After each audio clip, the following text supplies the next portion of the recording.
नमस्कार दोस्तों, राधे राधे। तो अब अपन स्टार्ट करेंगे रिवीजन ड्यूटी ड्रॉबैक चैप्टर का इन द कस्टम। तो सबसे पहले समझ लेते हैं ड्यूटी ड्रॉबैक होता क्या है। तो ड्यूटी ड्रॉबैक की बात करें तो अपन क्या करते हैं, अगर कोई भी गुड्स इंपोर्ट करते हैं तो हम उस पर इंपोर्ट ड्यूटी पे करते हैं, कस्टम ड्यूटी पे करते हैं। ठीक है, वो कस्टम ड्यूटी पे करने के बाद हम कस्टम ऑफिसर से वो सामान छुड़ा के अपन ले जाते हैं। उसके बाद अगर आप चाहते हो कि इस माल को मैं एक्सपोर्ट करना चाहता हूं, उसी माल को मैं एक्सपोर्ट करना चाहता हूं, तो ऐसे केस में आपको गवर्नमेंट बोलती है कि आपने जो इंपोर्ट पे ड्यूटी पे करी थी हम उसको वापस कर देंगे आपको, अगर आप ये माल को वापस एक्सपोर्ट कर देते हो। तो उसके दो तरीके हैं, जो तो आपने माल खरीदा वैसा का वैसा आपने माल वापस एक्सपोर्ट कर दिया, मतलब जो आपने माल इंपोर्ट किया था वही माल आपने वापस एक्सपोर्ट कर दिया। तो ऐसे केस में आपको जो मिलेगा ड्रॉबैक अंडर सेक्शन 74 मिलेगा। और अगर आपने माल जो इंपोर्ट किया था उसको प्रोसेस करने के बाद फिर आपने एक नया फाइनल प्रोडक्ट बनाया और उसके बाद एक्सपोर्ट किया, तो ऐसे केस में जो ड्रॉबैक मिलेगा वो आपको सेक्शन 75 में मिलेगा। जैसे आपने कोई स्टील मंगाया और स्टील को इंपोर्ट करने के बाद आपने ड्यूटी पे करी और वापस आपने स्टील एक्सपोर्ट कर दिया, तो ऐसे केस में जो भी ड्यूटी पे करी थी आपने वो आपको मिल जाएगा सेक्शन 74 में ड्रॉबैक। और अगर आपने स्टील मंगाया, स्टील से आपने कुछ बर्तन वगैरह बना के और वो भेजे, तो ऐसे केस में आपको जो ड्रॉबैक मिलेगा वो सेक्शन 75 में मिलेगा। अब सबसे पहले बात कर लेते हैं सेक्शन 74 के ड्रॉबैक की। सेक्शन 74 के ड्रॉबैक में हमने बात करी कि जो प्रोडक्ट मैंने इंपोर्ट किया है वही प्रोडक्ट मैं क्या कर रहा हूं, एक्सपोर्ट कर रहा हूं, तो identity of the goods will be same, उसमें चेंज नहीं होगा। दूसरा, कितना मिलेगा अगर आप विदाउट यूज करे भेज दोगे, अगर आप एक्सपोर्ट कर दोगे, तो ऐसे केस में आपको 98% of the import duty paid आपको क्या मिल जाएगा, ड्रॉबैक मिल जाएगा। और अगर आपने यूज करके भेजा, देखो बिना यूज करे भेजा तो आपको 98% मिल जाएगा, और अगर आपने यूज करने के बाद भेजा तो ऐसे केस में नीचे हम परसेंटेज पढ़ेंगे कि कितना परसेंट आपको ड्रॉबैक मिलेगा, उतना आपको ड्रॉबैक मिल जाएगा। उसके बाद आपको 2 साल के अंदर अंदर इसको एक्सपोर्ट करना पड़ेगा, तभी आपको ड्रॉबैक मिल पाएगा। और इसमें सब टाइप की ड्यूटीज जो भी आपने पे करी है, BCD, SWS, social welfare charge, safeguard duty, countervailing, anti dumping, IGST और GST कंपनसेशन सेस, कुछ भी जो भी आपने पे किया वो सारा आपको क्या मिल जाएगा, ड्रॉबैक मिल जाएगा। उसकी कुछ कंडीशन रहेंगी। कंडीशन क्या रहेंगी, आपको जो गुड्स आपने इंपोर्ट किया है उसके ऊपर कस्टम ड्यूटी पे किया होना चाहिए। ड्रॉबैक की आपका तभी बनेगा ना अगर आपने कस्टम ड्यूटी पे किया, वरना तो ड्रॉबैक किस बात का, तो कस्टम ड्यूटी पे की होनी चाहिए। दूसरी बात, सेम गुड्स आपने जो इंपोर्ट किए थे वही आप क्या कर रहे हो, एक्सपोर्ट कर रहे हो। उसके बाद जो एक्सपोर्ट कर रहे हो विदिन 2 ईयर्स कर रहे हो, ठीक है, तभी आपको इसका ड्यूटी ड्रॉबैक मिलेगा। अब अगर आपने विदाउट यूज अगर आपने एक्सपोर्ट कर दिया, तो ऐसे केस में आपको ड्रॉबैक मिल जाएगा 98%, फिर चाहे कोई भी गुड्स हो, आपको 98% ऑफ दी जो इंपोर्ट ड्यूटी आपने पे करी थी उसका आपको ड्रॉबैक मिल जाएगा। उसके बाद अगर आप इसे यूज करने के बाद भेजते हो, कोई गुड्स आपने इंपोर्ट किए उसको आप यूज करने के बाद एक्सपोर्ट करते हो, तो ऐसे केस में 4 प्रोडक्ट ऐसे हैं जिसके केस में आपको 0 ड्रॉबैक मिलेगा, मतलब कुछ भी ड्रॉबैक नहीं मिलेगा अगर आपने यूज करके भेजा। कौन कौन से, wearing apparel, T chest, wearing apparel मतलब जो पहनने वाले कपड़े होते हैं, टी चेस्ट ये चाय का कुछ पैकिंग मटेरियल होता है। उसके बाद एक्सपोज सिनेमेटोग्राफी, अनएक्सपोज फोटोग्राफी वगैरह अगर आपने भेजा है यूज करने के बाद, तो ऐसे केस में आपको ड्रॉबैक नहीं मिलेगा। अब इसके अलावा अगर आपने मोटर व्हीकल चाहे पर्सनल यूज के लिए चाहे बिजनेस यूज के लिए, और या फिर any other goods for personal use, अगर ये चीज आपने इंपोर्ट करी है और वापस एक्सपोर्ट करी है यूज करने के बाद, तो आपको ड्यूटी ड्रॉबैक मिलेगा। आपने जितनी ड्यूटी पे करी थी उसमें से आप जितने टाइम के लिए उस प्रोडक्ट को यूज करते जाओगे उतने ही परसेंटेज से आपका कम होता जाएगा। कितने परसेंटेज से कम होगा, फर्स्ट ईयर में आपका पर क्वार्टर अगर आप यूज करोगे तो पर क्वार्टर आपका 4% पर क्वार्टर कम होता जाएगा, और सेकंड ईयर अगर आप यूज करोगे तो 3% पर क्वार्टर कम होता जाएगा, थर्ड ईयर यूज करोगे 2.5% पर क्वार्टर कम होता जाएगा, फोर्थ ईयर का अगर करोगे तो 2% पर क्वार्टर कम होता जाएगा। अब आप सोचोगे सर 4 साल का रेट क्यों दिया है, हमें तो बोला कि 2 साल में एक्सपोर्ट करोगे तभी मिलेगा। तो ऐसे केस में अगर आप 2 साल के बाद लेना चाहते हो तो आपको CBIC से स्पेशल परमिशन लेनी पड़ेगी, तभी आपको ये अलाउ किया जाएगा। अब मान लो वो 4 प्रोडक्ट भी नहीं है, मोटर व्हीकल भी नहीं है और गुड्स फॉर पर्सनल यूज भी नहीं है, आपने कोई और गुड्स मंगवाए जो कि आपके बिजनेस पर्पस के लिए थे, तो ऐसे केस में आपको कितना ड्रॉबैक मिलेगा, तो ऐसे केस में आपको जो ड्यूटी ड्रॉबैक मिलेगा वो बेस्ड ऑन पीरियड, आपने कितना पीरियड उसको यूज किया है, मतलब जो आपने क्लियर करवा के लाए हो होम कंजम्पशन के लिए से लेके आप एक्सपोर्ट तक का पीरियड कितना है। अगर वो 3 महीने तक है तो ऐसे केस में आपको 95% ड्रॉबैक मिल जाएगा, 3 से 6 महीने है तो 85% मिल जाएगा, 6 से 9 महीने है तो 75%, 9 से ज्यादा है 12 तक है तो 70%, 12 से ज्यादा है 15 तक है तो 65%, और 15 से ज्यादा है और 18 महीने तक है तो 60% मिल जाएगा। बट 18 से ऊपर जैसे ही आपका टाइम पीरियड जाएगा तो आपको ड्यूटी ड्रॉबैक आपका नील हो जाएगा, कुछ भी आपको ड्रॉबैक नहीं दिया जाएगा। अब दोनों केसेस में एग्जांपल करके देख लेते हैं अपन। मान लीजिए आपने एक मोटर व्हीकल मंगाया, इंपोर्ट किया, आपने ड्यूटी पे करी 20 लाख रुपए की, और कब पे करी आपने 10 जनवरी 2020 को आपने मंगवाया, और फिर आपने इसको री एक्सपोर्ट कर दिया 12 अक्टूबर 2021 को आफ्टर यूज करने के बाद 2021 में किया आपने 12 अक्टूबर को। तो अभी कैलकुलेट करेंगे ड्रॉबैक, तो आपने ड्यूटी कितनी पे करी थी 20 लाख रुपए, और हमने बात करी थी अगर मोटर व्हीकल आप आफ्टर यूज भेजते हो तो हर साल में आपका परसेंटेज कम होता जाएगा। तो पहले साल अगर आपने यूज किया उसको तो पर क्वार्टर आपका 4% कम होगा। तो एक साल में कितने क्वार्टर होते हैं 4 क्वार्टर। तो पहला साल कौन सा 10 जनवरी से लेके 9 जनवरी 2021 तक पहला साल 4 क्वार्टर 4% की रेट से पर क्वार्टर, तो मतलब 20 लाख इंटू 4% इंटू 4 क्वार्टर तक कम करेंगे तो 3,20,000 अपन कम कर देंगे। उसके बाद आपने 10 जनवरी के बाद आपने कब किया है 10 जनवरी 2021 के बाद अगर आप क्वार्टर काउंट करोगे, ठीक है, तो जनवरी फरवरी मार्च 1 क्वार्टर, अप्रैल मई जून 2 क्वार्टर, जुलाई अगस्त सितंबर, तो मतलब 10 सितंबर तक 3 क्वार्टर हो रहे हैं। 10 सितंबर तक 3 क्वार्टर हो रहे हैं। तो ऐसे केस में 10 अक्टूबर तक 3 क्वार्टर हो रहे हैं, तो अक्टूबर से 2 दिन ऊपर चला गया, अक्टूबर से 2 दिन ऊपर चला गया 10 अक्टूबर से, इसका मतलब पूरे 4 क्वार्टर आपने यूज कर लिए, क्वार्टर और पार्ट देयर ऑफ। तो 4 क्वार्टर के लिए फिर आपको कम करना पड़ेगा। ये कौन सा था सेकंड ईयर था, सेकंड ईयर था, तो 3% पर क्वार्टर की रेट से अपन कम करेंगे, तो 20 लाख इंटू 3% इंटू 4 क्वार्टर आपका 2,40,000 ये कम हो जाएगा। तो ये कम करने के बाद आपका जो ड्यूटी ड्रॉबैक आपको अलाउ किया जाएगा वो किया जाएगा 14,40,000। अब एक एग्जांपल कर लेते हैं अपन, ऐसा आइटम जो कि हमने बिजनेस पर्पस के लिए कोई दूसरा आइटम मंगाया है। हमने एक मशीन इंपोर्ट करी फ्रॉम ऑस्ट्रेलिया और उस पर कस्टम ड्यूटी और जीएसटी वगैरह हमने पे किया 40 लाख रुपीस का ऑन 10th जनवरी, और हमने इसको यूज करने के बाद री एक्सपोर्ट कर दिया on the 5th October of the same year. ठीक है, तो अब मैंने 10 जनवरी के बाद कितने महीने इसको यूज किया, तो 10 फरवरी, 10 मार्च, 10 अप्रैल, 10 मई, 10 जून, 10 जुलाई, 10 अगस्त, 10 सितंबर, 10 अक्टूबर। ठीक है, तो 9 महीने 10 अक्टूबर को हो रहे हैं, बट मैंने उससे पहले ही 5 अक्टूबर को ही इसको री एक्सपोर्ट कर दिया, तो मतलब 6 से 9 मंथ की कैटेगरी में ये फॉल होगा। और ऐसे केस में आपको 75% of the import duty paid आपको क्या हो जाएगा, ड्रॉबैक अलाउ हो जाएगा। 40 लाख आपने पे किया था, 75% आपको अलाउ हो जाएगा, तो 30 लाख का आपको क्या मिल जाएगा, ड्यूटी ड्रॉबैक मिल जाएगा। हाँ, अगर इवन क्वेश्चन में लिखा है ना कि आपने गुड्स को टेस्ट किया, तो वो टेस्ट करने को भी हम क्या बोलेंगे, यूज करना ही बोलेंगे। इवन आपने गुड्स को टेस्ट किया, ऐसे केस में भी हम बोलेंगे कि उसको यूज कर लिया गया। ठीक है, तो ये तो बात थी सेक्शन 74 की। अब अपन आ जाते हैं सेक्शन 75 पे। 75 में हमने बात करी कि हम गुड्स इंपोर्ट कर रहे हैं, उसको प्रोसेस कर रहे हैं, प्रोसेस करने के बाद एक फिनिश गुड्स बना रहे हैं और उसको हम एक्सपोर्ट कर रहे हैं। तो ऐसे केस में जो आपने इंपोर्ट पे ड्यूटी पे करी थी वो आपको रिटर्न मिल जाएगी। तो इसमें देखो, जब आप प्रोसेस करके गुड्स को एक्सपोर्ट करोगे तो आइडेंटिटी तो सेम नहीं हो सकती, आइडेंटिटी तो क्या हो जाएगी, डिफरेंट हो जाएगी। उसके बाद रेट कितना मिलेगा, कितना ड्यूटी ड्रॉबैक मिलेगा, ये फिक्स करती है गवर्नमेंट। ये हम आगे जाके पढ़ेंगे कौन कौन से रेट्स होते हैं, तो गवर्नमेंट फिक्स करती है इस पे रेट। तीसरा, इसमें कोई भी टाइम पीरियड स्पेसिफाई नहीं है। 74 में आपको 2 साल के अंदर अंदर एक्सपोर्ट करना होता था, इसमें आप कितने भी टाइम पीरियड में कर सकते हो एक्सपोर्ट। उसके बाद ऐसा नहीं कि आपने 10 लाख का गुड्स मंगाया, उस पर प्रोसेस किया और आपने 9 लाख का एक्सपोर्ट किया, मतलब कहीं भी आपका गुड्स का वैल्यू कम नहीं होना चाहिए, नेगेटिव वैल्यू एडिशन नहीं होना चाहिए कभी भी।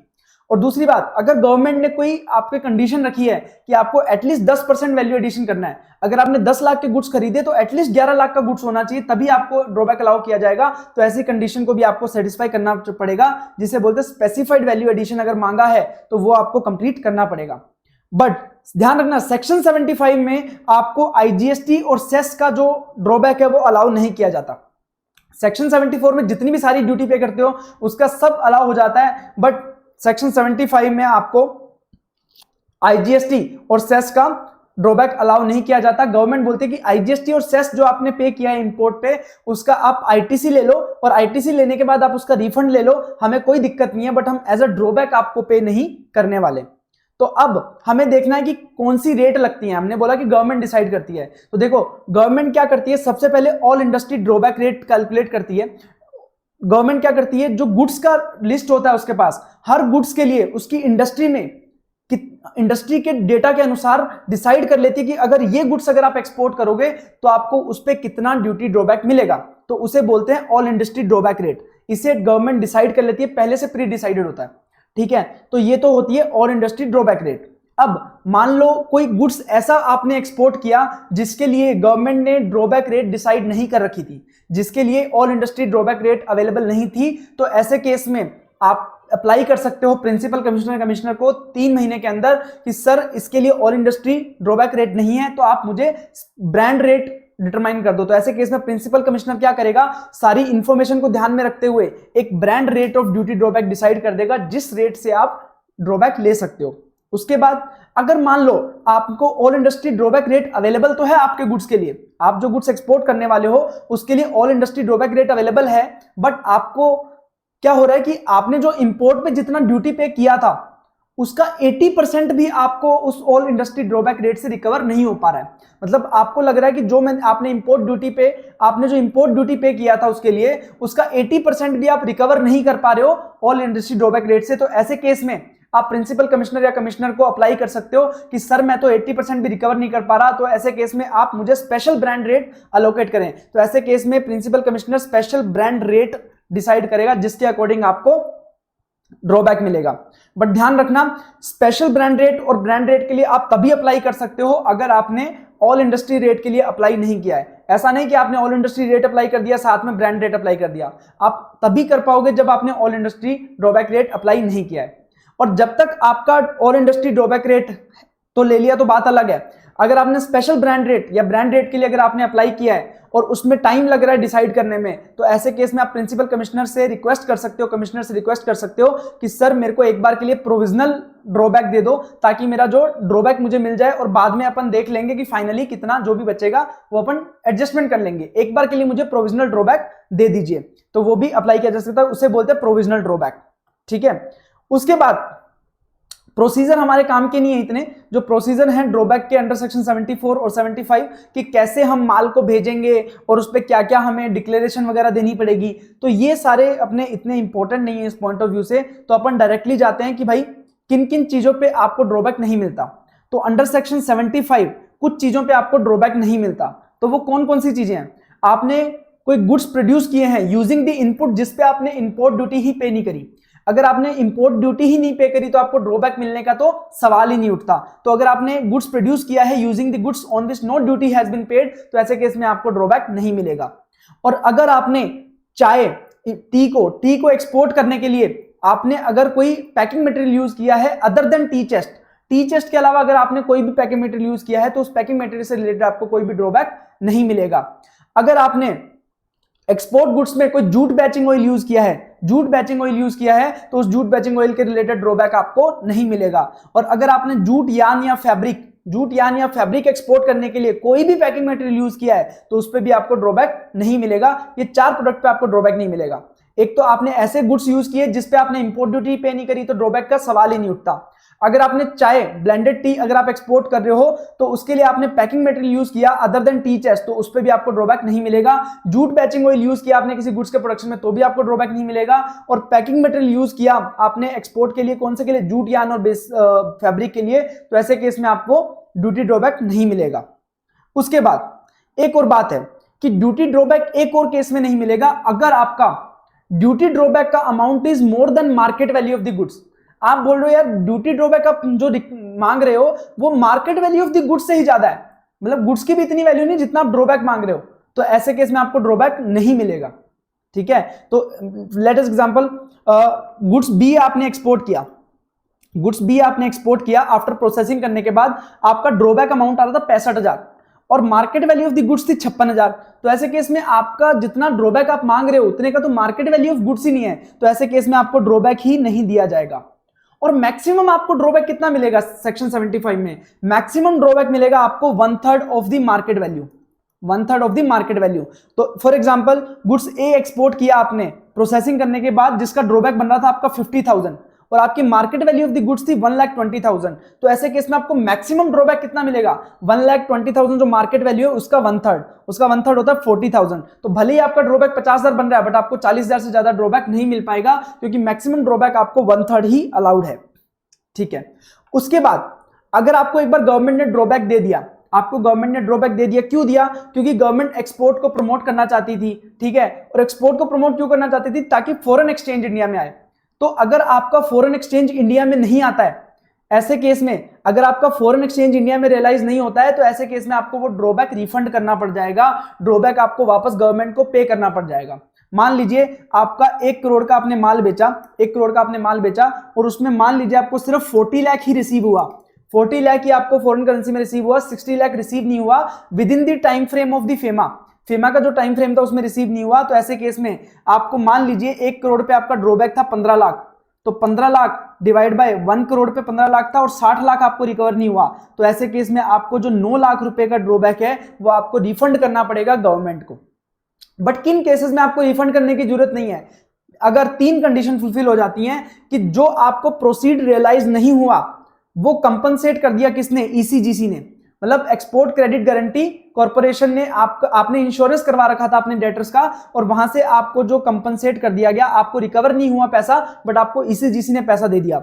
दूसरी चीज, आरबीआई ने पैसा कलेक्ट करने की रिक्वायरमेंट को राइट ऑफ कर दिया एंड एक्सपोर्टर एक सर्टिफिकेट देगा किससे?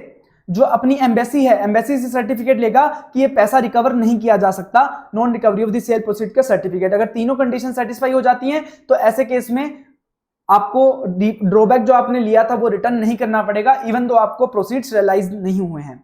हाँ, ध्यान रखना, ड्रॉबैक एक तो मैंने बोला कि अगर मार्केट प्राइस आपका ड्रॉबैक से कम है तो ऐसे केस में आपको ड्रॉबैक नहीं मिलेगा, और ड्रॉबैक अगर मान लो 50 रुपए से कम है, अगर ड्रॉबैक 50 रुपए से कम है तो ऐसे केस में आपको ड्रॉबैक नहीं मिलेगा। और अगर गवर्नमेंट को लगता है कि आप गुड्स की स्मगलिंग कर रहे हो तो ऐसे केस में भी गवर्नमेंट चाहे तो आपको ड्रॉबैक नहीं देगी। ठीक है, उसके बाद बात कर लेते हैं इंटरेस्ट ऑन ड्रॉबैक की। आपने ड्रॉबैक के लिए अप्लाई किया और गवर्नमेंट ने आपको टाइमली ड्रॉबैक नहीं दिया।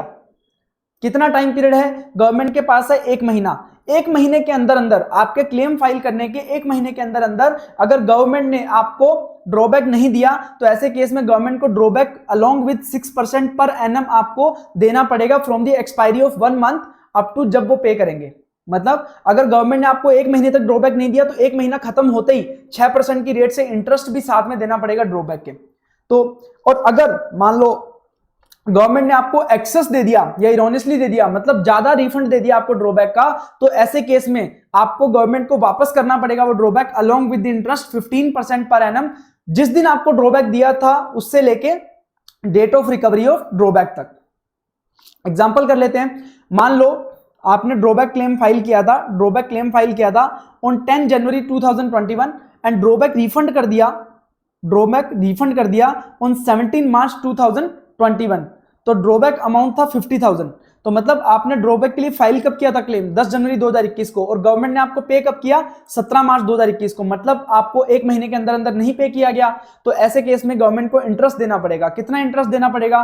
देखो 10 जनवरी 2021 से लेके 1 महीना कितना हुआ? 10 फरवरी 2021, यहां तक तो इंटरेस्ट नहीं लगेगा, बट जैसे ही 1 महीना कंप्लीट हुआ तो 11 फरवरी 2021 से लेके 17/3/2021 तक गवर्नमेंट को इंटरेस्ट देना पड़ेगा। कितना? 50,000 पे 6% पर एनम की रेट से 35 डेज का इंटरेस्ट होगा 288 रुपीज। अगर मान लो गवर्नमेंट ने ड्रॉबैक दे दिया आपको, earnestly refunded on 16/2/2022 and demanded back by the government on 18/3/2022, मतलब 16 फरवरी को आपको गवर्नमेंट ने एक्सेस रिफंड दे दिया और वापस गवर्नमेंट को फिर रियलाइज हुआ तो गवर्नमेंट ने आपसे रिफंड वापस मांग लिया कि 18 मार्च 2022 को कि सर आपको ज्यादा पे हो गया, अब आप रिटर्न कर दो। और उसके बाद आपने जब गवर्नमेंट को पे कब किया? आपने गवर्नमेंट को वापस किया 10 अप्रैल 2022 को। तो ऐसे केस में आपको इंटरेस्ट पे करना पड़ेगा। कितना पे करना पड़ेगा? 60,000 अमाउंट था और रेट था 15% पर एनम। और डेज कहां से काउंट होंगे? 16 तारीख को आपको क्लेम दिया था गवर्नमेंट ने, तो 16 तारीख के अगला दिन 17 तारीख से लेके आपने कब गवर्नमेंट को वापस किया? 10/4/2022 तक का आपको इंटरेस्ट देना पड़ेगा 53 डेज का। 1307 रुपए आपको क्या देना पड़ेगा? रिफंड देना पड़ेगा, रिफंड के साथ इंटरेस्ट देना पड़ेगा। ठीक है, तो ये मेजरली जो अपना ड्रॉबैक का चैप्टर था अपन ने कंप्लीट कर लिया। इसके रिलेटेड क्वेश्चन करके देख लीजिए, सारे हो जाएंगे, पर फिर भी कोई दिक्कत आती है तो आप मेरे से पूछ सकते हैं। Thank you so much guys.